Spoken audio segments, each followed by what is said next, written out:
Obrigado, amigos, as we welcome you to a new edition of Power Spike. And it starts off with everything on fire in Brazil. This was one of the craziest stories I have seen in a long time, and an organizational decision to assassinate a character. It was crazy. Dgon here alongside Yamato and Jamada, the three-man to power through our first topic of the day. It's everything on fire. Loud's mid laner. Well, all right, let's jump right into it. So apparently, Loud's mid laner decided to call it quits after some internal conflicts with the coaching staff, which is Ray's Korean player and played in LCK OGN for a little while, and just stopped showing up. After, here's the statement that they put out. Loud announces that after internal conflicts with the technical staff, Jean Mago informed the club on Wednesday he has no interest in continuing with the project. I love that they call the teams in Brazil projects. It's cool.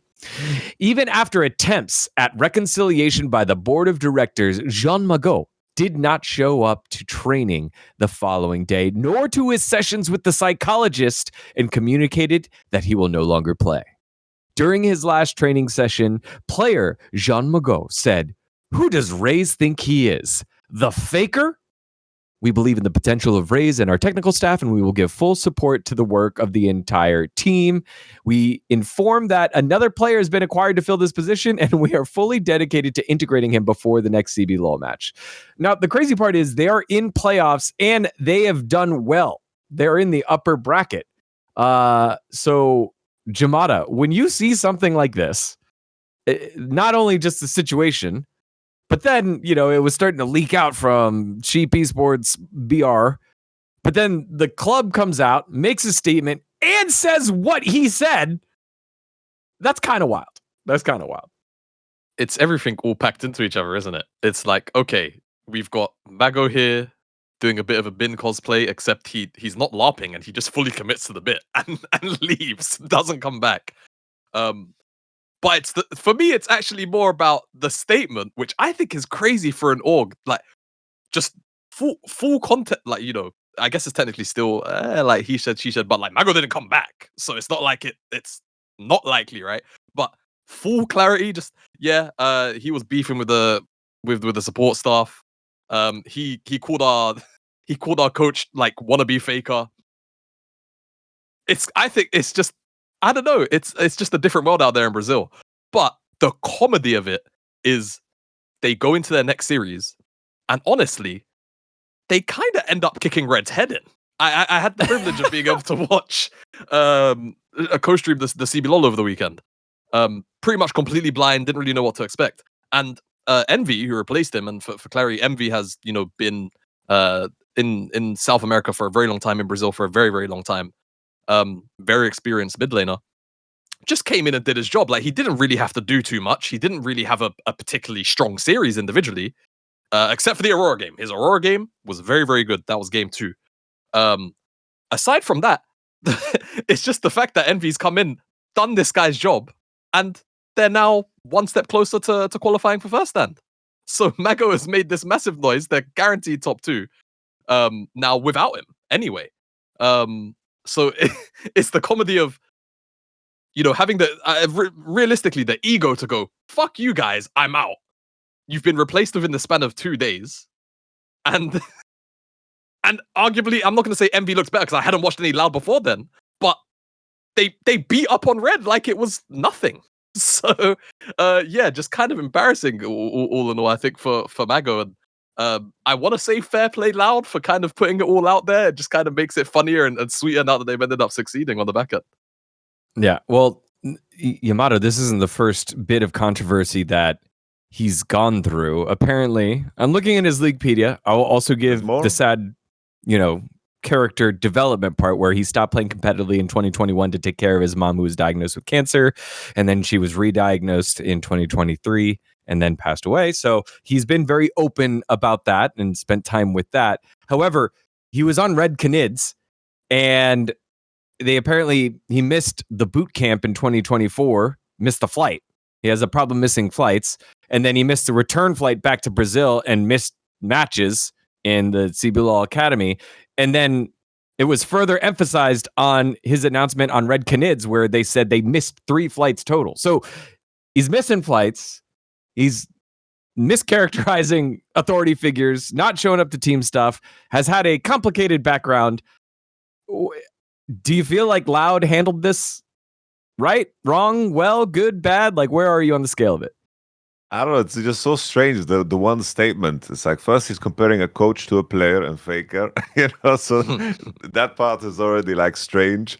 We don't get any context, but it's like with the little bits and pieces that we have to build a character. Now that you revealed to me that he missed flights, this guy's a loose cannon, a wild stallion. Because in the end, it seems like to go so far to walk out, especially in a conflict with coaching staff, usually if the players are in the right, other players will also like come and support, and there's some kind of conflict or stride. And as far as I know, there's nothing else coming out from any other camp, and it seems like they are still unified if the Loud players are still playing and performing. Like it just seems like he stood on his own principles.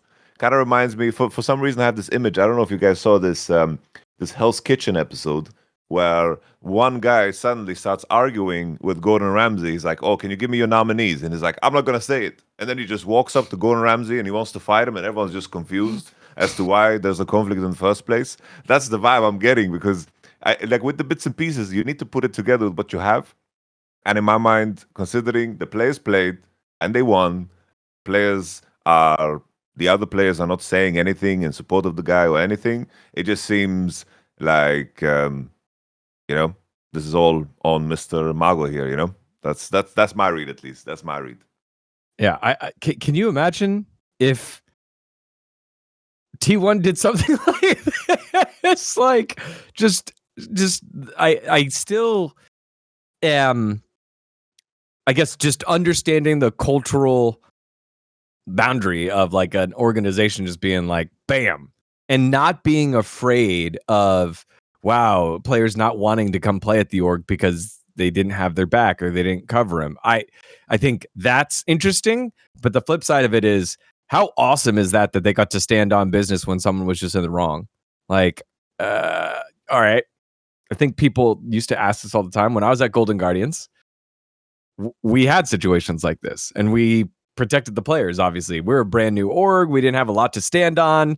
The Golden State Warriors legacy kind of brushes off after you go 2-16 or whatever the hell we went in our spring split. So as things got worse in the summer split as well, you don't want to start throwing players under the bus, or if they tried throwing you under the bus and stop trying or whatever it was, so that in the next year you can't recruit things. So I just think it's fascinating from Loud standpoint. They're like, you want to fight fire with fire? It was, a good old fuck around and find out, and Mago found out.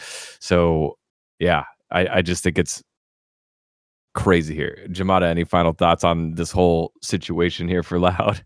I mean, again, I like we both mentioned, really, it's that cultural difference of Loud really just kind of, for what these kind of situations end up being normally publicly, right, is we don't get details directly from the org. It will normally just be, it will be very PR, it will be very like, if this happened in the LEC, it would just be like, look,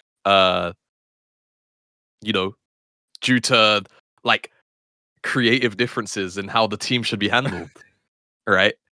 Mago will be taking he'll be taking a week off or whatever, or, he'll be stepping away from the team indefinitely. We wouldn't get this whole this whole breakdown of how Mago flamed and why he's stepping away, right? So I think again that's the bit that gets me, and then spinning around to just win, go finals, and now, I mean, frankly, after watching the top 4, I think Loud kind of looked like weirdly the strongest of the 3 teams remaining. But it's because it's hard to say, because Los were the number 1 seed. They got knocked out by Furia last night. Now it's Furia Red. If Furia beat Red, then it's it's a matchup we haven't seen. If Red beat Furia, then hey, it's a rematch of Red Loud, which you've seen go pretty handedly to Loud. So yeah, we'll have to see about the situation itself.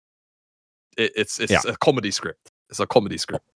Well, go Loud because they've got some bro talent there with the Bulldozer and Young Jay, who substituted in at the jungle role as well for a little bit. Yeah, we'll see what happens there. The other funny part, if you go to Leaguepedia and click on Loud's team profile, you look at NV's contract is the mid laner that they that they signed in this situation. It ends in 3 days. It ends in 3 days of this recording because it was like a temporary thing, I guess. Yeah, I mean, the rules have had to change since the days of Academy, where like, okay, if a player quits, you can pull up an Academy player. But if this kind of situation happened, you went to, Riot and was like, here's all the evidence. We can't field the team. Yeah. So very, very unique circumstance here as we dive into this week's Power Spike. All right. Well, before we continue to probably the biggest news, good old T1, the content machine, making sure that we had content for today, but I guess not in first stand later on in the year. It's time to remind you about our friends over at Drip Drop. Now, between nonstop work, travel, and trying to stay active, I can feel when water just isn't cutting it. That's when I reach for Drip Drop to help me rebound faster, stay sharp, no matter how full my plate is. Now, Drip Drop is doctor-developed, proven fast hydration that helps your body and mind work better, which is exactly what your 2026 needs. Think support for busy days, long workouts, and everything in between. And Drip Drop uses science-based formulas for rapid hydration, so you feel the results while getting 3 times the electrolytes of leading sports drinks. Now, Drip Drop is trusted by firefighters, medical professionals, and over 90% of the top college and pro sports teams because it's engineered to hydrate you faster and more effectively than water alone. Perfect if your new year goals include better habits that actually stick. And Drip Drop just dropped Drip Drop just dropped Zero Sugar Plus, a breakthrough formula with an advanced blend of 6 key electrolytes, 15 essential vitamins and nutrients, and no sugar or artificial sweeteners. It is the complete package that truly checks all the boxes and then some. They've got a ton of flavors, and Jamada's got that covered because he loves some of those. Yeah, I've got cherry limeade. Same as Dom, actually. He loved that one, which is very, very strange how we both kind of, look, opinions on League of Legends, opinions on drinks is apparently where we're both still aligned. And I've been loving it. Normally, I drink a bunch of water every day. Like, I'm going through these every day. But there'll be times I drink a little bit too much, feel a little bit oversaturated. Drip Drop really helps me feel hydrated and not get that feeling. So I've been loving it so far, and I'm loving that cherry limeade flavor. Yeah, hit you with the fast hydration. Yeah, so again, thanks to our friends over at Drip Drop and their 16 original flavors and 8 Zero Sugar Plus options. So right now, Drip Drop is offering podcast listeners 20% off your first order. So head on over to dripdrop.com and use the code LFN. That's dripdrop.com, promo code LFN for 20% off. Stock up now at dripdrop.com and use the promo code LFN. Thanks to our friends over at Drip Drop. Okay. Y'all. Let me just interrupt you. It's time for the fraud alert. I want to interrupt you. Monty, where's my Drip Drop, bro? I'm thirsty, bro. I've gotten the other stuff, but I have no Drip Drop, bro. You guys, first I was like, okay, maybe it's like out of Europe, it doesn't exist here. Then Jamada's got it, and I'm like, yo, I'm dehydrated. I'm doing my fast during Ramadan. I need to drink something at the end, when the sun goes down to rehydrate me. Come on, huh? Come on now. Get on this, Monty. Come on, Monty. Yeah, sorry, man. Dgon. No, it's okay. That in there. Monty, fraudulent shipment manager, just kind of like how T1, fraudulent LCK Cup candidate. That's where we go for this week's fraud alert. It is T1 crashing out of the LCK Cup. Well, with that crash out, GenG's chance to win LCK Cup, according to Polymarket, is now 87% chance of winning. 87% chance. There was a lot of people thinking that maybe the T1 upset was on the cards, but instead they were upset by both BNK Fearex and Dplus Kia in a reverse sweep here on Sunday. It was the first reverse sweep of T1 since 2016 against KT Rolster, and it was the first victorious reverse sweep by Dplus Kia's organizational history. They've never done it before. And for those of us that got to watch it, there were so many unbelievable moments from Career playing like absolute shit in game 2 on Blitzcrank to then having a pretty amazing and knew what his job was game 3, cleansing every time, working with Smash anytime there was a TF Gold card coming on in and made sure they didn't double cleanse. And he started crying at the end of that game. Like they hadn't finished killing the Nexus, but we got the player comms and the player cam, and you could see him start to break up a little bit. And then when we threw to break, you saw CV Max standing over him, or like standing up, maybe not over him, standing up, and Career sitting down, crying, kind of like a little hysterically. That doesn't even talk about the gameplay yet. Then in game 4, it was like it's one of our big plays of the week.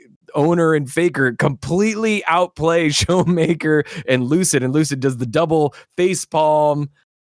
Showmaker's 0-5 on the Cassiopeia. Like it's all doomed, but they somehow are able to win that game. And then a greedy draft by T1 gets punished in game 5. It was Cannon first pick blind by Doran, which eventually got smashed, not by Smash, but by Shiwu in the top lane by the Gwen. So we're here. It is not an international event. It's not, EWC. It's not any of these types of best of 5s. We're at LCK Cup, and we have T1 in fraud alert with a crash out of historical proportion. So, Yamato, let's start with you. What do you make of this loss here by T1? And how fraudulent do you think it is? And you can use both the BNK Fearex loss and the Dplus Kia loss. I think honestly, the big aspects of T1 and their downfall is we've had supports now that had the capacity to at times match Keria, which has been a massive advantage for them. Owner not hitting smites, because obviously we can talk about T1's draft forever. Like they draft bad when they win too. they have flaws in how they draft, even at their best. So it's part of the equation, even though it's a little bit more punishing now, I would say, when bot lane meta is so, specific. I was very surprised to not see like Keria have any prior on Nico. Every game that is being played, I'm like, he's picking Nico here. He's picking Nico here. Karma is out. For sure he's picking Nico here. And somehow it gets through all the way to game 5 after not being banned. Obviously, the handshakes were beautiful on the Nico to deny. But the other detail of T1's problem, especially in this series, was Doran. I think Doran, in terms of how he played, he's too much of a giver. I think that he plays that style regardless of what champion he plays, where he's too reliant on his teammates creating advantages out of the leads he gives them. And I think that he needed to, at some point, recognize, I need to actually be the focal point of this game. I need to be the carry of this game, because he showed moments of that the entire last year, whether it was the Mbessa Gwen run that he had against Zeus. But in some games, it makes sense. Rumble roams into mid. He sets up a kill. Suddenly, it looks good. But then when it came to like the matchup where he needs to win, because the Cannon blind, that strategy can work with the Yorick ban and everything that was out. Yorick out, Aurora out. You blind pick Cannon. Cannon should be winning into Gwen the matchup, but he was losing the matchup dry. And obviously, if Gwen wins a matchup, she's really, really broken in terms of what she contributes to the game. Her scaling is just guaranteed because I don't think there's any comps that are good into Gwen based on just how her kit is. If anything, I would describe Gwen as the new Kassadin, where people say, oh, Kassadin scales over 16 TikTok, but no, that shit is Gwen now because of her damage. And T1, obviously, I think how they drove bot, really big problem too. Kalista Renata needs to win the lane, and then the clever MF pick there together with the Nico was just super nice. I feel like Dplus was really dialed in on where the series was going. And more than anything, from the Dplus side, I was so impressed the fact that game 3, 4, 5, they were actually capable for the first time in years, it feels like, to take air out of the game and slow down, and to play range, and to play their composition, and play poke with Lucian Nami, and not look for team fights perma, and find themselves in stupid situations where Shiwu is getting caught on side. I've never seen Dplus play disciplined. I don't know. They just decided to do it. And T1 tried to pull T1 magic. You know, we're all watching that. Yeah, T1's going to pull some shit here. They're going to win somehow. Where everyone's thinking that. When we saw that fight on the 2v2 mid that you mentioned, we all thought, T1 bullshit. Yep. It's like Dplus. They have OP draft here with the Casio into the Zahen and all the Galio. They have a trash comp, but somehow the Zahen survives with 1 HP, and they're all thinking, T1 back on their bullshit. Just win with the crap draft and just clutch it up. But Dplus stayed steady, bro. Owner was 7-0 on the Zahen and just not able to find the fight. They were looking consistently, trying to find a way to get on the back line and not quite able to. And that was tough to watch, I think, if you're a T1 fan, because you've been able to live in this.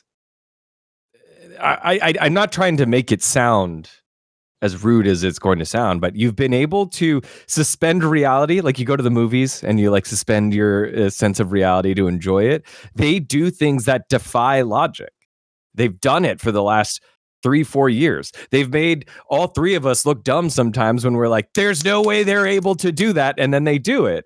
And this time they were on the other side of it, right? Like, how do you lose 2 smites to Kalista, Rend plus smite on the other team? Twice. First time, okay, that happened. Second time, that's tough. Like, were they not able to diagnose that, hey, the Maokai is diving on me, or whoever's diving on me, and I cannot get close to the fight, so I can't help you with the Rend? Like, it's just very interesting that was not problem solved. Jamada, go ahead.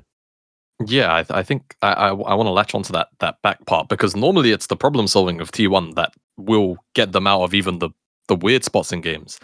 And I think that's always one of their strongest parts about this team, regardless of the iteration, right, over the last few years or even prior, is they are incredibly intelligent at identifying their own win cons, identifying enemy team win cons, and either playing towards denying the enemy teams or playing towards theirs, or a mixture of both, in like this perfect kind of tightrope balance that makes the most sense. And it felt like, you know, after game 2, it just wasn't present. And it's really hard to say what or why, right? This is the case. It almost felt like even at game 3, it's like, are they just they're taking the piss? They're running Kha'Zix in comp. Like, I don't know. It's strange to me, because T1, like, we can talk about domestic, because obviously the one thing that started to kick off immediately on the social channels was, oh well, like, it's just T1 in winter, like, domestically it doesn't matter, this, that, the other. Guys, they were up 2 games against DK. They were up 2 games against DK, and then they're running a game 3 draft which contains Twisted Fate and Kha'Zix, and that's the beginning of the reverse sweep. Come on, like, we have to hold this team account. They're a 3-time back-to-back world champion.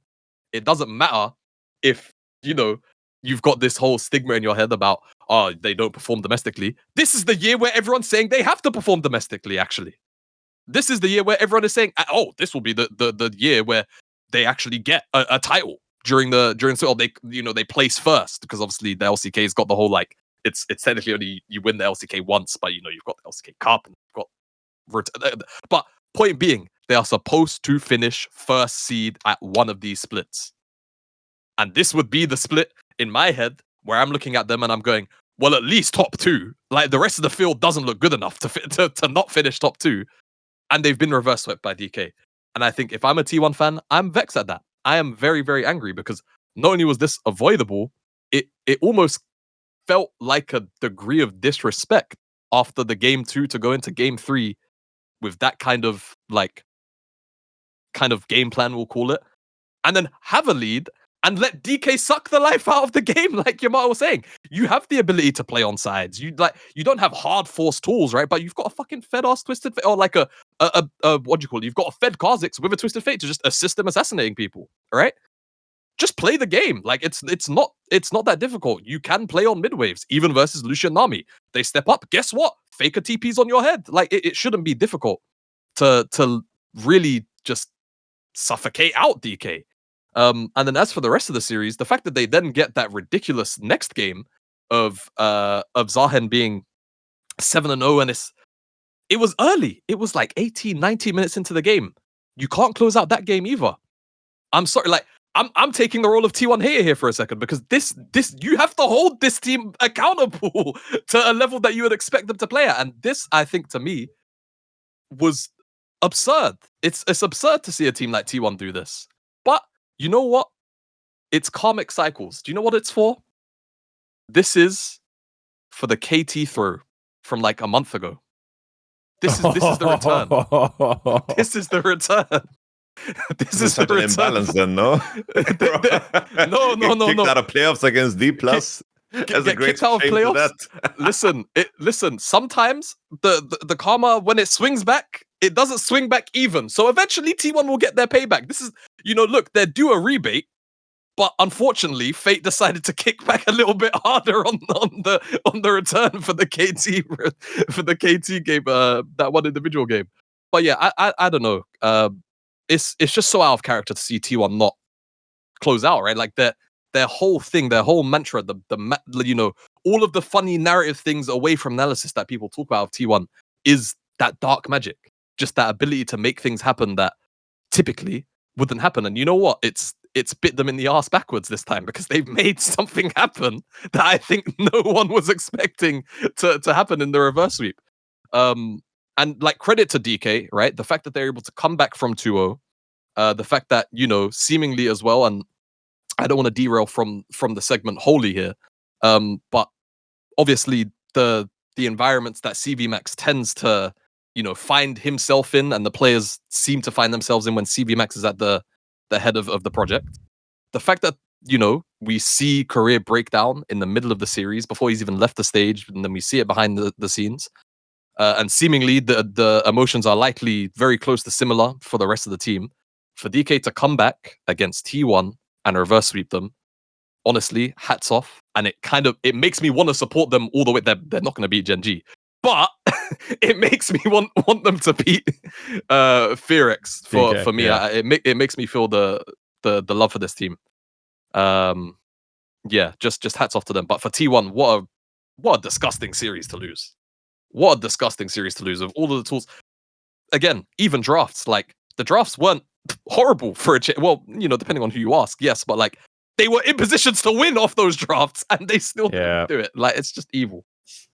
What do we rate this in terms of scale? We've been here so many times where like, fraudulent CT1, blah blah blah, but it just, I don't know, feels different because we've now solidified the expectation for T1 is win everything, which is very, very unfair to every other team other than T1 and GenG. But that's the expectation, and they didn't come close.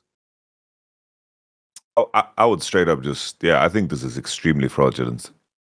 I think extreme fraud alert, maximum. I don't know what the scoring system is, but 100%. Considering Pace was added with the purpose of doing better in the regular splits, like he was supposed to come in and make T1 better and give them more consistency.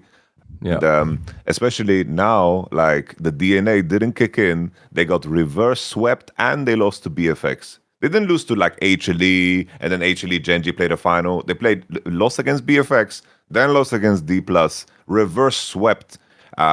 It's crazy to me. It like brings me back. Like it wasn't too long ago, T1 lost to Dplus, right? And then they beat KT out just to extend BDD's suffering. Maybe that was the karmic cycles, because I remember back in 23 where Dplus somehow made it, like Dplus somehow made it to Worlds, and I'm like, bro, this needs to be KT T1, like T1, you done goofed, and Dplus beat them in a game 5 there too, and. Maybe this is just Showmaker's revenge for last year because there was a game 5 that they lost, and it's interesting to see Showmaker and Faker play against each other because I've always felt like in terms of their roles on their teams, there's been somewhat parallels, but Showmaker hasn't had like the boost of his teammates, which was like poetic in the sense because that game 5 he played like ass, like he looked surprised that he won. He's like, bro, I'm not happy about this win, but he got carried for a change, which was beautiful to me. But to stamp the segment, I would say this is extremely fraudulent for T1, especially in a world where HLE is so trash.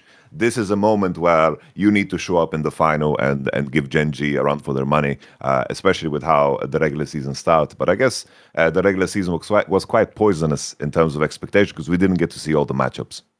Yeah. We didn't get to see GenG versus T1. We won't get to see that until later on. So very, very unique situation here. We'll dive more into Dplus in a bit, but I just... For the second year in a row at LCK Cup, T1 are felled by a former T1 member on the team the year before. 2025, it was Zeus getting the job done, and then this year it was Smash. And I think this one... Shout out Smash. The last one hurt more. Last one hurt more because... Last one hurt more. To maybe for the fans, because it was like, oh well, we wanted, the whole kerfluffle of signing Zeus. This one, I think you look back on it and you're like, did we mess up? Because you look at the top 3 teams and it's Ruler, Diablo, and Smash. These are studs. Other than Guma, and then you thought maybe Pays, but Pays now has been outclassed by the 2 other guys.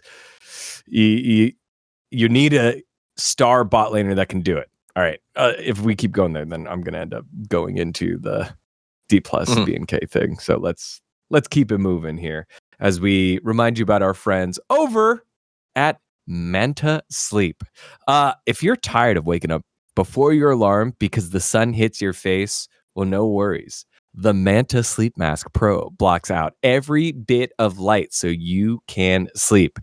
Now, it has 100% blackout, which blocks all the light, even around the nose and sides for complete darkness. If you just get one of those like blanket, basic blindfolds, it doesn't do the job. It always slides around. No, that doesn't happen here because it has adjustable eye cups, which are soft memory foam cups that can be positioned to fit your face perfectly without any eye pressure, and breathable cooling materials. It is one of the coolest things. I go to bed, I put this on, and it's already cool from the air conditioning in my apartment. It's made with ventilated, sweat-resistant fabrics to keep you cool and comfortable all throughout the night. Now, it blocks out all the light, even around the nose, so you get real uninterrupted darkness. If you're not a handyman and you have to like put up blackout curtains or you're traveling around, I'm telling you, the Manta Sleep Mask Pro, that's the one that I have, gives you the total blackout. It works. It is awesome. It's in my room, which is why I don't have it here with me. But it is now like one of the things that I use all the time. So make sure to check that one out. Head on over to mantasleep.com and use the code LFN at checkout to unlock 10% of your purchase. That's Mantasleep, MANTASLEEP.com with the code LFN for 10% off your purchase. They got a bunch of different sleeping things as well. Also came with some like earplugs, which, if you're an audio person as well, just like I'm a light person, I don't like lights. It wakes me up. You got this one, Dgon? So I wake up early in the white morning. noise machine, bro? No. Yeah. The white noise machine, bro. Damn. Yeah, bro. And the ones It's with Monty- Jamada showed Monty what they have fraudulent. speakers, bro. They have Bluetooth speakers. That was revolutionary for me, This one is heat. Like, you don't even feel it. Look how thin this thing is. Like, it's great. It's great. I've had that issue for long, sleeping with headphones. I like to fall asleep to something, and I can't put it on speaker because then my fiance like begins to kick me in her sleep. You know, so it has really that has really helped. You know, it's like, bro, the speakers are crazy. Yeah, sleep's important, and Manto will have you covered here. Right, they're at the forefront with a bunch of different products, so make sure to check them out. I love it. We love it. mantasleep.com/ or use the code LFN at checkout for 10% off your order. Thanks to our friends over at Manta Sleep. All right, let's keep it moving here as we dive into Keeper Kick. This one a little bit more unique. We're going to involve some more teams and the old crackhead as well. That's Dom and Cloud9. You know, hopefully when we send the Manta Sleep part, we just cut it there. It's Keeper Kick. Who has a better chance of winning these one-sided leagues? Is it BNK Fearex / Dplus versus GenG, or is it Cloud9 against the rest of LCS, whoever LCS sends against them? Let's dive into it. This week's Keeper Kick. All right. We can finish the point here on BNK and Dplus, and then we'll dive into Dom's Cloud9. I guess Inero's Cloud9. Dom's just another coach. Inero's head coach. BNK Fearex, Dplus, Kia. They both have won a game off of GenG. They have superstar bot laners. Younger than Ruler, but Ruler is obviously so good. We had Arrow in the LCK on the LCK broadcast of old KT fame, Phoenix One, Immortals, FlyQuest. He's been coaching a lot now in NA as well, and he was like, Ruler might be down like 30 CS and like 0-3, but he's in the right place at the right time and knows what his job is. And Diablo's hitting this wave because he's bored while his team is trying to invade, and it's showing that he doesn't know what he needs to do, and that's just the difference between the youth and the wisdom. So still a ways to go for BNK Fearex, but he was still fed, and he still had some crazy plays in that series. But I think that's why you have a shot at trying to upset GenG. Jamada, this is a tough proposition, but if you were to get an upset against GenG and you are either BNK or Dplus Kia, how would you do it this year? Well, first, I would turn to religion. Any of your choice really will do. Really up to you. Not really a picky man myself. Pick one.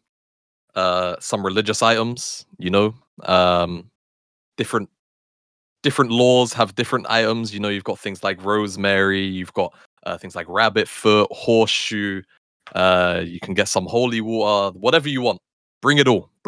You know, there's going to be some demons around. Probably going to need some salt.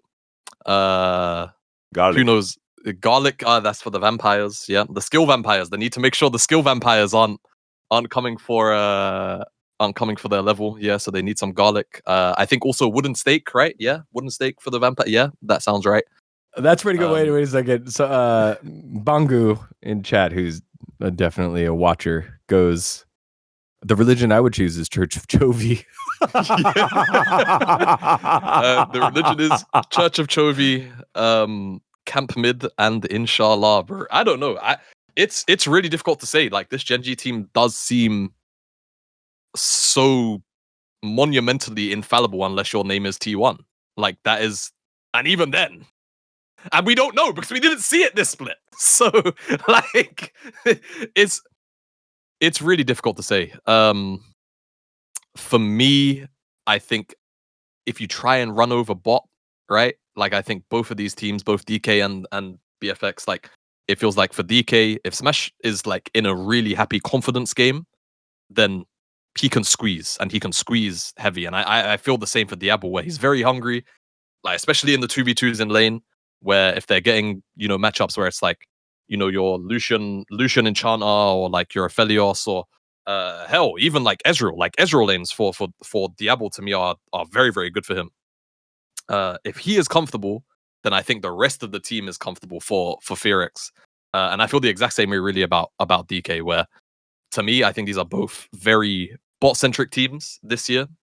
I think a lot of the meta realistically is very bot-heavy anyway. But that's the only place where I could look at it and go, there's your chance, but you're still looking over at Ruler and Duro. So it's not exactly like a guarantee. And again, that kind of focus, that takeaway of, okay, we're putting resources into bot. Well, what if Keen just has a game? What if Canyon wakes up on the right side of the bed? It's just such a impossible task to me. It feels like right now, where to me it felt like you would need the kind of name prestige of the players on T1, but T1 have fallen short. They are not an option. So I'm taking and I'm keeping GenG. I don't even think it's close. I can't. It's so difficult to see GenG lose. DK and BFX are going to just have to look at the tape of their series against them, respectively, and just watch over what allowed them to even take one game, and hope that that's the strategy that they can repeat 3 times to go to first stand.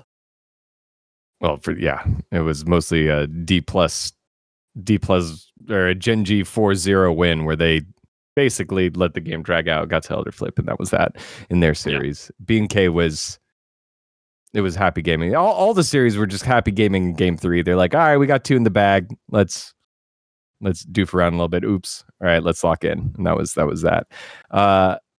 Yamato, what's the game plan? What's the game plan? Honestly, if anything, I do think, GenG is the team that is not worth trying to replicate, because a lot of their advantages come through the sheer force of individual skill. And I do think that Canyon's role on this team is very, very easy, and it kind of also hides and omits how lazy he plays. And I agree that it's a gargantuan task, like it should be impossible. It's, this is David versus Goliath, but Goliath has, new age steroids or some shit, like it's just completely impossible. But I do think if you find timers where you group with jungle and support and you attack jungle, which we've seen on occasion from especially Raptor, I do think these are ways to get advantages. I think you have to attack jungle and you need to basically create interesting level 1 plans to maybe just like flash over walls to start in the enemy jungle and then disrupt the rhythm of the GenG players. Because if you play a standard game, full clear, and the GenG players just get to lane, whether it's Chovy or the bot lane or Keen when he's not sick, maybe that's a prayer. You hope Keen gets sick again, but that's a horrible thing to wish for. So scratch that shit, It's just that's the angle. I think that you need to be creative enough level 1 to disrupt the rhythm so you can't keep track of the jungle as well and create a jungle advantage. And then suddenly, if you put Canyon on the back foot, your leverage of force with jungle and support becomes a lot more meaningful, because I do think that there are certain drafts that you can perform in. But that's the most difficult part, is that GenG has the footage. GenG is not going to be caught off guard. They are going to treat them with respect. It's not the same as when they lost to KT the first time and then like the second time they beat the shit out of them. They have all of the footage. They get to see them play against each other. And that is just too powerful, I think, from their position. While on the other side, I just think, it's, I don't even know if you asked the second part of the Kipo kick. Did you ask the second part of the Kipo kick? No, go for it. Yeah, you can go for it. You contextualize the underdog mentality, but I want to see what you think about the Cloud9 stuff, because you got teams that by name are pretty strong, but none of them firing at the same level or playing at the same level of Cloud9 right now over in the LCS. So with C9, obviously there's a difference in the fact that there is still a bigger pool of teams. They're still waiting, at the top after beating Sentinels, which I probably, I think Sentinels, how they got into their position was kind of strange, because I do think that both Team Liquid and, of course, Lions is playing better now. But the main thing for me there is that I think C9, they make very fast decisions. They're very clever around objectives, but I do think they're flawed. I think their flaws, I can point to them. I do think that their bot lane champion pool isn't super deep, and I think that's something that you can attack. And there's been moments where they make slip-ups in lane that don't matter. There's sometimes gank timers that they die on mid in the early game that just happen to not matter in the games that C9 play. And at the same time, I do think that Thanatos plays sometimes a little bit too loose on side. There's some good deaths, there's some bad deaths where it's not necessary for him to overreach. So those are already like avenues to punish. Obviously, Team Liquid and Lion, with what they've shown so far, they are quite flawed as teams, but they do have like individual skill in some roles that they can be kind of caught off guard. I still have respect for Team Liquid's bot lane. It seems like they are kicking it into gear in terms of how they draft. And I think especially with what we're seeing on the global scale, with how important bot lane is, CoreJJ and Yeon are the type of guys to be able to play any of the range supports that you want to pull out and play a driving game through bot lane. And I think that that's an avenue of attack. I do think C9's macro game is going to give them a lot of chances in the game, but the comparison to GenG, I think that you just have to keep them as the guaranteed winner over C9, because we have two giants in respective regions, but GenG, they're just a little bit they're bigger giants. There's no analogy here that I can pull out of my ass that is more clever than that. They're just, they're bigger. I think when I was coming up with the question, because now that we've discussed both sides, and Jamada, I'll get you in there on the LCS side. Yeah. I think it's just it's the hopium, the cope take of like, well, T1 lost. The magic ran out there, but the way that you described it, Yamato, is like GenG isn't built on magic. Honestly, that's what they've been lacking. They've been lacking the magic to get it done at the very final stages. They're so systematic with how it goes. And this year, so far in LCK Cup, Canyon's impact has been really easy to I guess quantify when we do our replays. It's clear to see how he is at the right place at the right time, and so when you track him, you see what he's been thinking, and it's been able to come off. If there is a spot to go to, maybe it is that, but that was the weakness last year by far, and now even that's shored up a little bit. Jamada, on the Cloud9 side, I think it just goes back to can you trust this core of this team compared to what feels like the squads that just haven't been together as long gelling, and then they're going to gel and then catch up to everyone else. Yeah, I mean, it's funny you mentioned this, because I did want to bring up Lion in the lower bracket, and at the very least their series against FlyQuest, and how, to me, that actually felt like a pretty impressive series overall. They dispatched of Fly. And now, granted, I think that Fly have very clear and defined weaknesses. I did think it was quite strange, and I was seeing a little bit of discourse, and I heard about it, and I was like, no, that doesn't sound right. And I went to check. People were flaming Quad and Masu for the series. Guys, Inspired packed up Griffin, and Lion read Griffin like a book they had read about 6 times and had read it backwards. Like a picture book. That was a picture book with no words, bro. Yes, it was unbelievable. And now, granted, I think Griffin was making very horrendous mistakes and decisions throughout that series that he self-admitted as well. One thing I just want to give a shout out to Griffin. Finished that series, got 3-0'd, knocked out, went home, turned on the stream, started talking to chat and playing. Which I think that takes a lot of guts to do, especially after, just being blunt here, a performance like that, it wasn't a pretty performance, right? Yeah. Just the fact of the matter. So that was really, really king mentality. But for me, I think in the lower bracket, that Lion performance, I think, showed to me that they're a team that will look at a team, and granted, that was a nice break for them as well, but they'll look at a team, I think they'll assess their weaknesses, and they will look to exploit them. And if there's one thing, to me, the one like takeaway about C9 that I can look at. It's not just that bot lane pool. I think C9 are so well coached at the minute, and you can kind of tell that from the eye test that they're predictable. They're a very predictable team. Both in draft, I think their priorities are very clear and defined, and I think their gameplay patterns as well are, and the choices that they'll make in game. I think you can look at most map states and go, "This is C9. They're going to do this," right? Like you can look at a setup of where the lanes are right now and just go, "Yeah, they're coming here for Dragon, or they're gonna come up for grubs, or etc." They're always making a thing out of Skull Crabs, for example. It's been a narrative on the broadcast. They're talking about how much Blabber plays for Crabs. So I think for me, if a lower bracket team will do it, it will be Lion. I think TL, I don't know. I'm just not sold. I'm not sold on this team at all.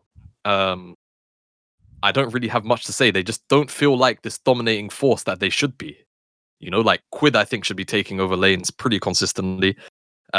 He hasn't. Morgan hasn't been able to bring any of his leads that he does occasionally get. That typically we're hearing behind the scenes. He's like dunking on everyone, like lane by lane by lane. Yeah. To our snap, he's not doing that. He's looked the best in the losses. Yes, he has. But he's not really doing it. He's not really doing that on stage. So it's weird. It's weird with TL. Like they're moving like potential man right now. And I hope that's not the case. You know, even in the Lion series, like I hope it's a close series. I hope it's not a series where Lion have like, you know, taken the time to go away, reassess, think about how they want to play the game. Because we heard the comms from some of the fights from Lion. They're pretty locked in. Like they were very clean. You could tell Inspired now really kind of has his hands on the reins of how they're navigating fights, which I think is a big deal for them because Inspired is a very particular player.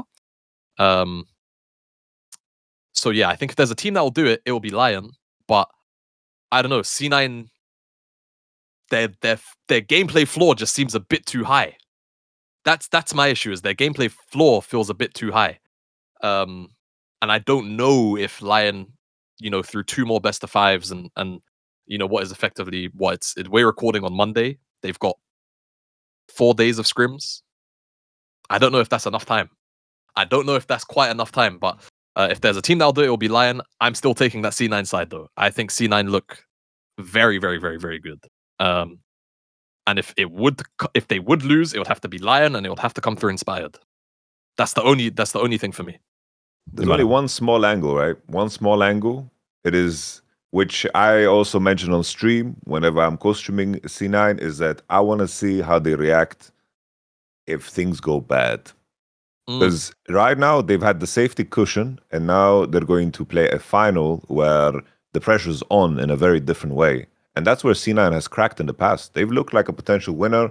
They went toe-to-toe with a very strong FlyQuest, but then they had a really massive collapse in summer where they were losing series against teams they definitely shouldn't lose against. And the question is, how will they stand up to any form of, like, let's say, in-game scrutiny? You know, like, let's say they lose game 1 in a BO5 series. Are they capable of bouncing back? Because that's where Dom will be tested. He's now in the room with the guys, and they lacked leadership in the past. And that is going to be the ultimate test, because finals can play out a little bit different. And this is a C9 team that have demons, you know, they have demons haunting them. So you see in the interviews, especially like the players mention it, they are aware of it. The job's not done. That's the number one thing that is always being said.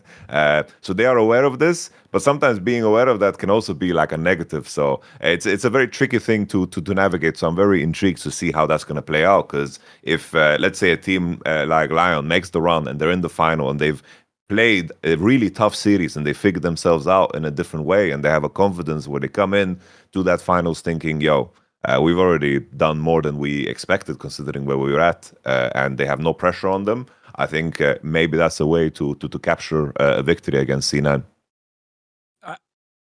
The C9 roster demons remind me of Dplus best of 5 demons against T1. You've got guys that have been there before. APA is the young guy. I guess no, it's Thanatos. Thanatos is a young guy, but he's been there now through a couple of those kind of breakdowns where then you're like, okay, Loki's our solution. He's gone.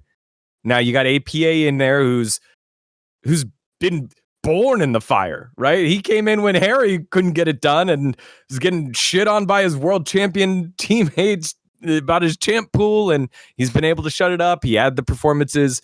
I think the first big standout time that I remember was the EWC, right? When he played at EWC and they got the victory there, and people were like, oh shit, his Ziggs is not just NA good, it's world-class good.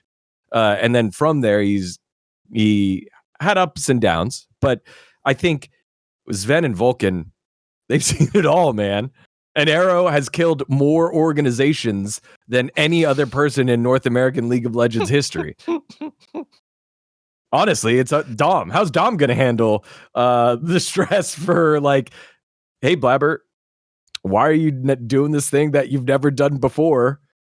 And, you know, that to me will be interesting. But honestly, this is a team that I think is made for adversity, despite the fact that they haven't faced adversity, like loss of adversity yet, right? I'm sure they've faced adversity, but they've lost one game. Like, okay, like I think they're going to be fine. And then finally, the fact that in LCS finals, it's you play Friday, Saturday, Sunday, and Cloud9 just have to play Sunday. Like that kind of schedule is so nice for the first place team. Like that is so nice. You know, the turnaround for that is tough for B&K and or Dplus, whoever wins against GenG. But to have 3 games, if it is Lion and we think it's Lion, and you know, no shade to Sentinels being the number 2 seed based off of some, you know, strength of schedule voodoo magic, but you know, Lion's gonna have to show up to 10 games before they play Cloud9. So you know what? Can we derail for a second? Can we derail before we go to next? Let's derail. Talk about the draft thing that happened in the Sentinels C9 series yesterday, just for a moment, because dude, that was really weird, and I kind of I want to make the callback to when we was talking about the format and how sometimes I think we just need to let common sense like take precedent over the rulebook. Guys, we almost made Sentinels play Vayne top when it was the most clear, like, unforced player issue of all time, potentially. Like, no shade to the officials, and I'm glad they went and double-checked. But the initial ruling was, he's going to have to play Vayne top. And they started the draft again, just for some magic hoodoo, like some other official. Wait. There's another rule. There's another rule that we forgot about, which is a real rule. So for clarity, Sentinels, game 3, backs against the wall, about to get knocked down to the lower bracket. Vayne is picked in 4. They're on second pick, so it's picked in 4 after the ban phase. It is very obvious, if you're just watching, in my opinion, that some kind of error has happened, because the ban comes through, a little bit of time goes past on the HUD, and then Vayne gets insta-slammed. Like, there's no hover. It's like Vayne is immediately locked in. So unless it was some nonsense where it's like Vayne was right next to the lock-in button and you wanted to click it to like hover it, cool, I could get that. But even then, guys, are we really going to make them play this nonsensical champ like in this circumstance? Come on. Like, I think no one wants that. And thankfully, we even heard from C9 afterwards that they wanted the remake anyway. They didn't want them to play Vayne. But the fact that the call was made that actually, they're going to have to play it. And then the officials went, wait. We have to go back and check the rulebook again because there's a rule maybe that like takes precedent over this rule. Was a bit ridiculous when I think for me and for the players probably in most circumstances, and of course like the fans, they just want to see a real game most of the time. They don't want to see nonsense like that. So I'm glad that they found the rule, but I'm going to be honest, like again, I think it's another circumstance where I understand you don't want to have situations where like players can whoops-a-doopsy like lock in like picks to get more time on to think about draft or whatever. But seriously, like that situation almost kind of ruined the entire series. And I feel like we would have had enough space anywhere else to talk about it. And since we're talking about the LCS here, it just made the most sense to kind of slam that in. What do you think, Yamato? Just my 2 cents on this. It's like I was in a similar situation. Like this has been in the rulebook forever. And it was kind of disappointing that they went through because I was going insane. Because I had a situation 2018. We're playing against Fnatic. Jizuke was meditating, and then the enemy changed the ban, so his ban was different, but he banned the same. And you could see me like visibly, like on stage, say no, and then like it went through, And then, like, we lost the game. Fine. Fnatic 2018 was fucking insane. So I'm not going to say one ban changed the whole series. But after the fact, the referee just told me, it's like, like if you make a mistake, before the enemy picks something, you are allowed to switch something. And it has never been changed. And that has always been in the rule book. And I guess it was disappointing with that for a moment that they wanted to, like, nah, you're playing Vayne. They don't want to see Impact Vayne, Impact, I love you, but I don't want to see you play Vayne, brother. These aren't Vayne fingers anymore, man. It's been 12 years, bro. Like, we ain't got it like that no more, dog. I guess if we're talking regulation stuff, this was something we brought up on the LCK.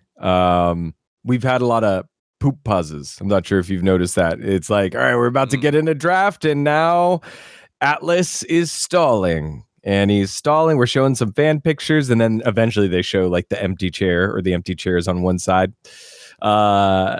Wolf hates this. He hates this shit. Wolf is the rules guy. The rules are all in Korean, but Wolf knows Korean, so he explains it to us. Apparently, per tournament, you get one pause that your team can do. One bathroom pause. If it happens again, like an illegitimate pause, it's either you lose a ban or you pay 3 million won fine, which is like, sounds like a lot. It's, I think current rate is like $2,080. So it's like $2,000.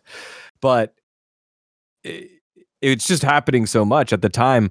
We were like, are we allowed to talk about this? Are we allowed to not? This is kind of ridiculous. We're getting ready to go into this hype match. And then we just, the players go and take a shit. What are they doing during review? Why isn't this being enforced? Then we found the rule earlier. And Wolf was like, if this happens again, they better lose a ban, better enforce it. And so BNK Fearx in their series against GenG, I think it was Kellen and Diablo, went and took a $2,000 shit. Damn, you know what though? Shit. I don't know what the turnover time is like in the LCK, because I don't often get to catch series live. But like here in the LCS and even the LEC, like the turnaround time is tight. Like they're going from like Nexus blow up to draft start in like less than 12 minutes. So yeah, it's about. I was gonna say I think it's about from Nexus blow up. It's about 15. I think from commercial, when the commercial break starts, it's about 12, because we have like the closing moments, and then they play the highlights from the match, and then those two things usually take about like 2 to 3 minutes to wrap, and then you've got, I guess, 12 minutes before champ select starts. So maybe your review is 7 minutes, and then you get 2 minutes to chill, and then you got to be on stage 3 minutes before. I'm not 100% sure if you remember, Yamato. I think during our time, like this was COVID time, so it was a little bit unique, I guess. But like I have a vague memory of like 12, 14 minutes, and then we had like a cutoff point that we needed to be backstage. Because I was the only coach. I was like, guys, we're not gonna sit in that room where there's no air, because there's no air in there, bro. I was like, we're gonna review the game with 12 people in that room. We're gonna step outside and get some fresh air, guys, and talk about the game. They're like, holy shit, we're really gonna do this? Revolutionary oxygen. So I have memories of like 12 to 14. I have memories that it wasn't any different from LEC.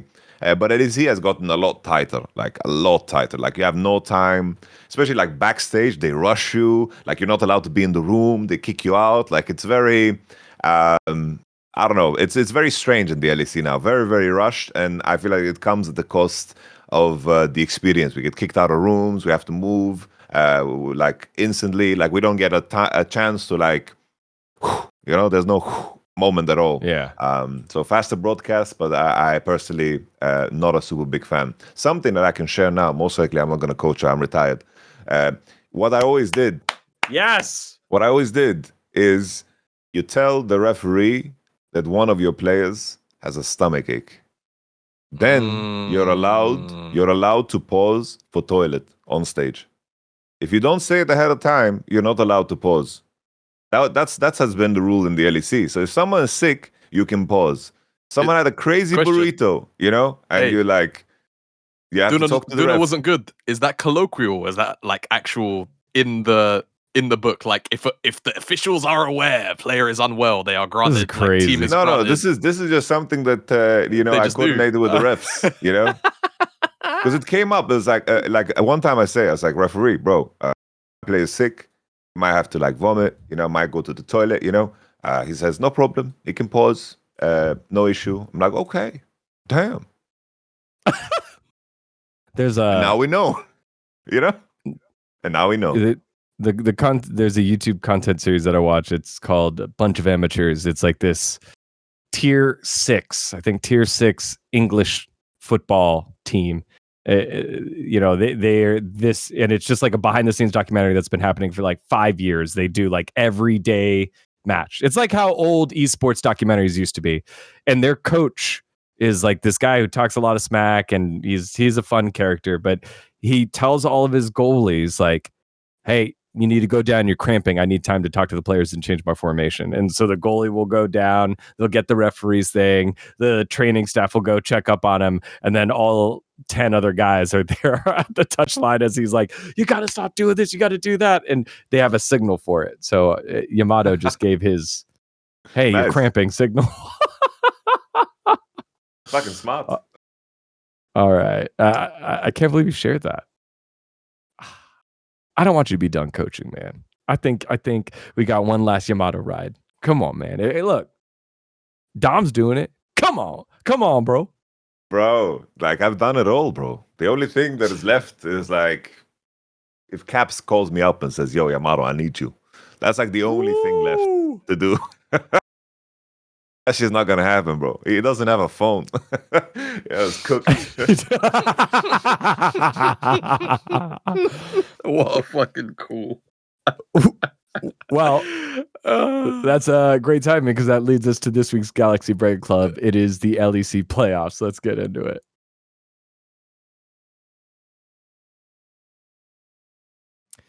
All right, the LEC Playoffs still underway. If this was fraud alert, I think someone wrote out G2 the most fraudulent 7 seed or whatever seed they are, because this team is they figured it out here in the playoffs. They have the highest chance of winning LEC versus. There we go. LEC versus at 46%, KC and MCOY at 27 and 26% chance according to Polymarket. And you know, it's just, I think, a little bit of a bummer, Jamada, because we thought there were some teams that could do some stuff.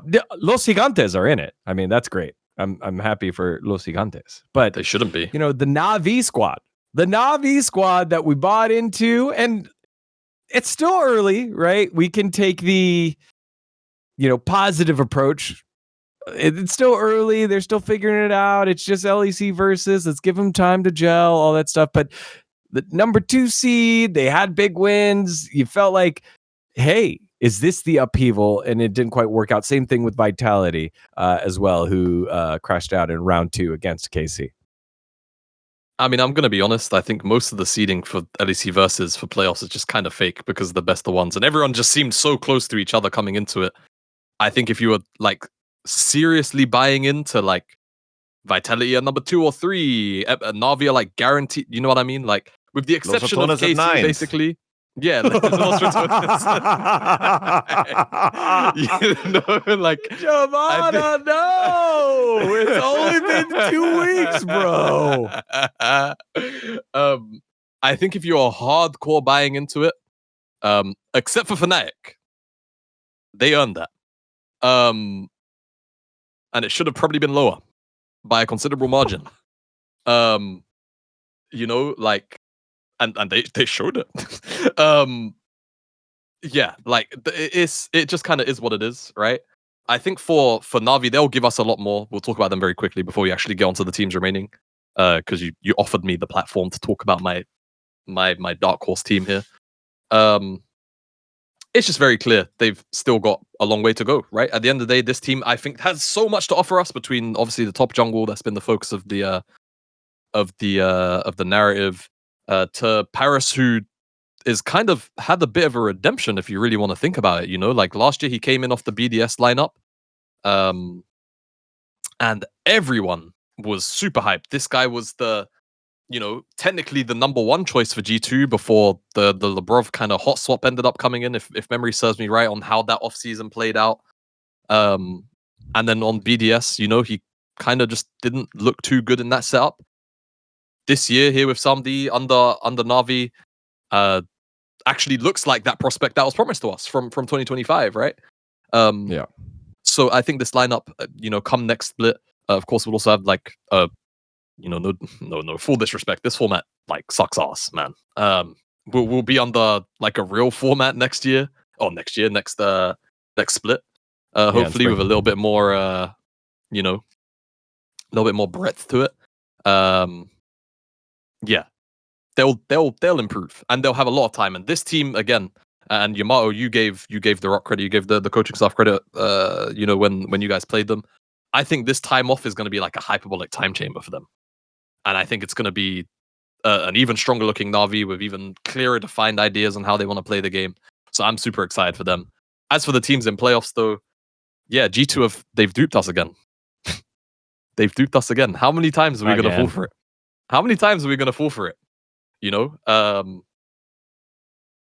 Even on the broadcast, they were talking about it as it was happening. Go on, Yamato. You want to jump in? I could see before we. Don't loop me into that us. That's all I'm saying. You don't. Loop me in. This has always been a bit of a historical G2 thing. The real test is obviously going to be MKOI. I know it's almost a bit disrespectful to KC considering they did genuinely look like the best out of the 12, even through the best of one shenanigans. But they dispatched of them like it was another, like it was nothing. Yeah, man, like it was another Sunday. Like the only other team that did that to KC was Vitality, and Vitality had the opportunity to do it to them again, but unfortunately, they tripped up. And that's another team I'm kind of curious about. Vitality look freak good when they want to be, but they're the creators of their own destruction. G2, yeah, I think they just kind of are number one looking team right now. I don't really feel like MKOI proved to me, even in that Na'Vi series, that they're going to be able to do what they did to Na'Vi consistently to G2 that look like they're on fire, right? Even if they pull early game leads through Jojo, I've been one of Jojo's biggest haters, right? Yeah, I've been you have. very, very critical of Jojo. This is the first split. This is the first split where I've actually looked at Jojo and I've gone, okay, these lane leads are consistently mattering now. He's dying less on side lanes. His leads are actually leading to things like early dragons or early objectives or early side lane plays that, for me, previously, I think had significantly less return on investment or like on return yield from these leads, right? We're seeing him win reverse matchups that like that other mid laners in the league are just getting stomped in. He's winning them and he's up 15 CS consistently in a lot of these matchups. Even if he does this to Caps, G2 look like they're in a good enough form that it might not matter. And I don't even know if he's going to do it to Caps, because Caps has looked pretty solid in lane. He's looked fine in lane. So I don't know. As far as like this top bracket is concerned, I feel like the only way that maybe you get some kind of leverage is through bot, right? I think Super and specifically Super, but Super and Alvaro have been having a fantastic playoffs. And I think by comparison, even though most of the cogs in the G2 machine have been working pretty damn well, Hans and Labrov have been on the quieter side of the people that you could put to the forefront for me of G2 performers, right? Even BB, BB had a legacy series versus KC. You rewind 2 weeks ago, people were saying, right, it's time for BB to go. Like, we've got to get this guy out. Yeah, like new top laner coming mid-year. BB must have shut those guys up. I haven't heard anything from them since that KC series. Also, I think to do it on Rumble as well, one of his like champions where people have been very, very critical of him on. I think very, very impressive showing. And I just don't know if MKOI really have it in them to overcome that. They're a lot about the early game. They're a lot about Jojo's leads. And it feels like if they don't have very comfortable mid-game advantages, they're kind of going to just sit there and prey on mistakes. And I'm not sure if you can really do that versus G2 that look like this. Yeah. Yamada, get in there. I just want to say, some of my takes on this show, that HLE is not going to win an international tournament, and they're going to be worse this year than last year. That has aged beautifully. I mentioned that MCoy is going to be a front runner. That has aged very beautifully. And all that needed to happen, as I mentioned, was Jojo Pyun to just play a little bit better, and that has happened. Play a little bit better. Yeah. I did say that T1 had a chance to maybe win the playoffs. That was an ass take, but that's an ass take that I'll accept because it comes with. I mean, to be your lawyer, mate, they threw like 3 of the most ridiculous fucking games of all time. Like, well, maybe not all time, but like that.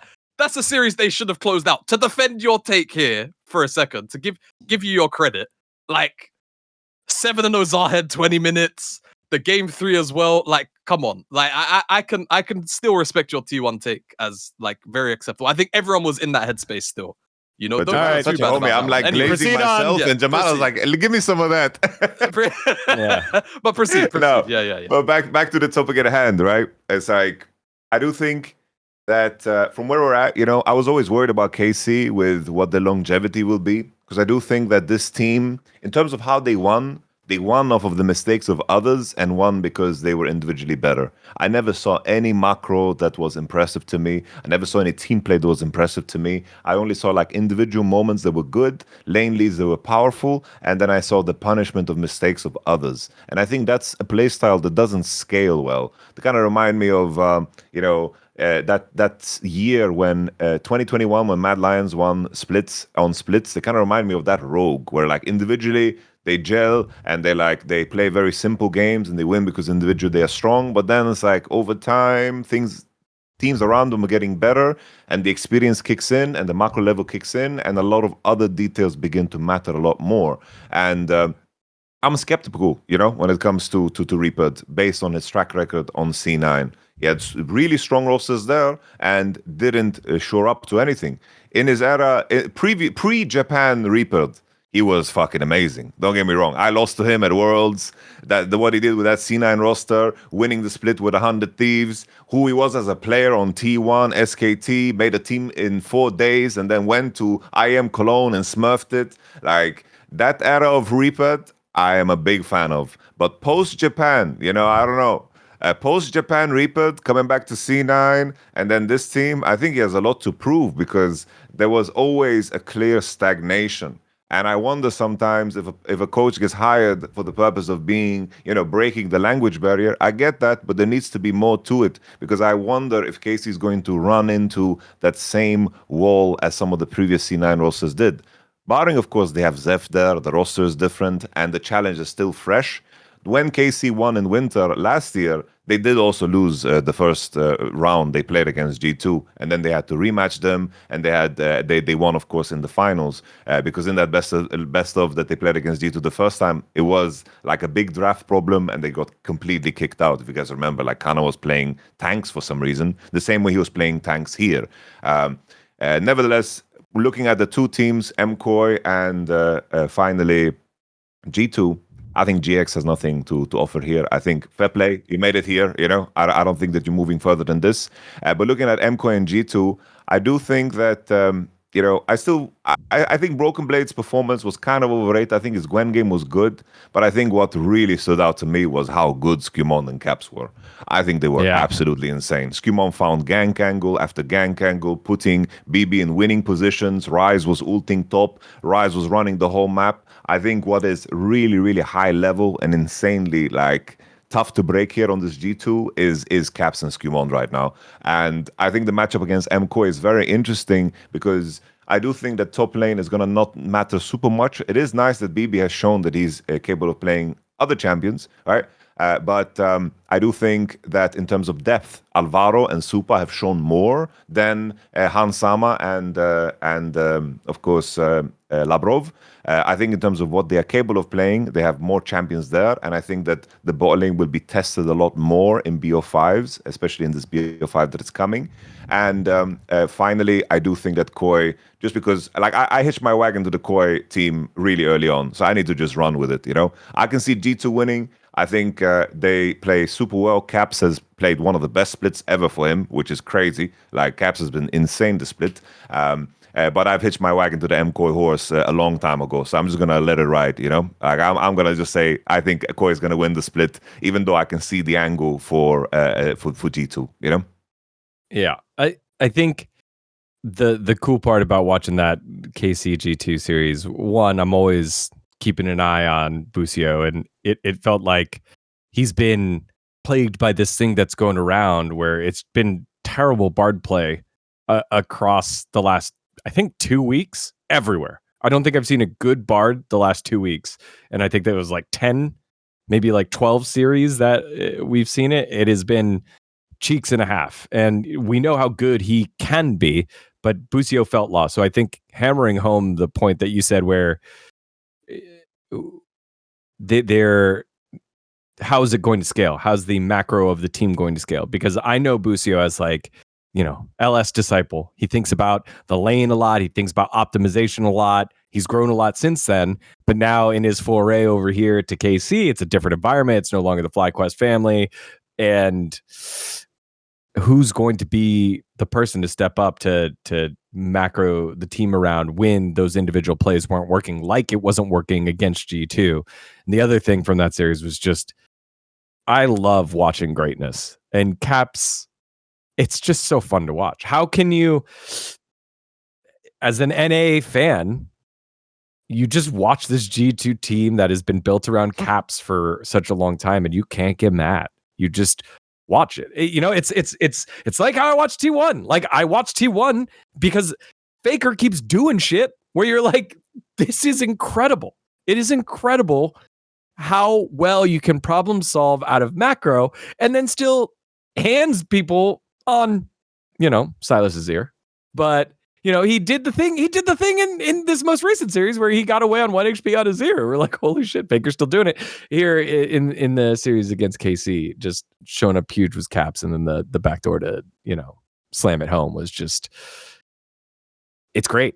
You're just watching greatness, and it's fun now that we have two teams that are playing at the highest level, one mid laner making it's his own path that maybe only one other player has walked.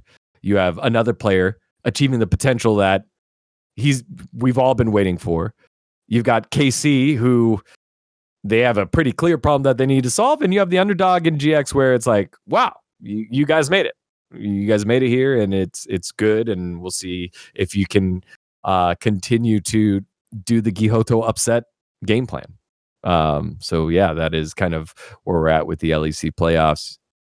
One MCoy vote, one G2 vote, and I just am going to sit back and enjoy watching Jojo Pune and Caps. That's going to be a lot of fun. All right, y'all. There it is. That's this week's Power Spike. We covered almost all the bases. I'm trying to think. LPL was off. They had the Chinese New Year. Lunar New Year everywhere else, Chinese New Year break. So they will pick back up and finish a week later than everyone else. Every other league. I don't know why the LoL Esports put out this graphic. They're like, mark your calendars. Everything's March 1st. Every league had like March 1st. Every league will have their finals on March 1st, whenever their time zone will be. Remember, 2 seeds from the LCK to first stand will be locked in. Everyone else gets 1 except LPL, which will be finished later on. So we'll keep an eye on those matches. And then obviously on Saturday here in the LCK, see who's going to Brazil for first stand. It would be great for the world to get some Showmaker, see Smash, but also I just want people to know how good Diablo is. Like, it would just be fun to see Diablo go up against some of the best bot lanes in the world. Like, yes, that means you might coin flip Vikla and sometimes coin flip Clear. Sometimes Clear has ass games. But Diablo's that good, worth the price of the ticket admission. Let us know who you want to see make it to first stand. We'll have all but 2 teams locked in by the time that we have our next episode. Everyone, thank you so much for watching. If you haven't already, like and subscribe here at Last Free Nation. We have a big push that we're moving towards more gaming content, not just esports content, gaming content. So if you have ideas on what type of gaming content you want to see from all of the talent here on Last Free Nation, let us know in the comments as well. On behalf of everyone here, thank you so much for watching. We'll see you next week as we recap finals weekend. Bye-bye.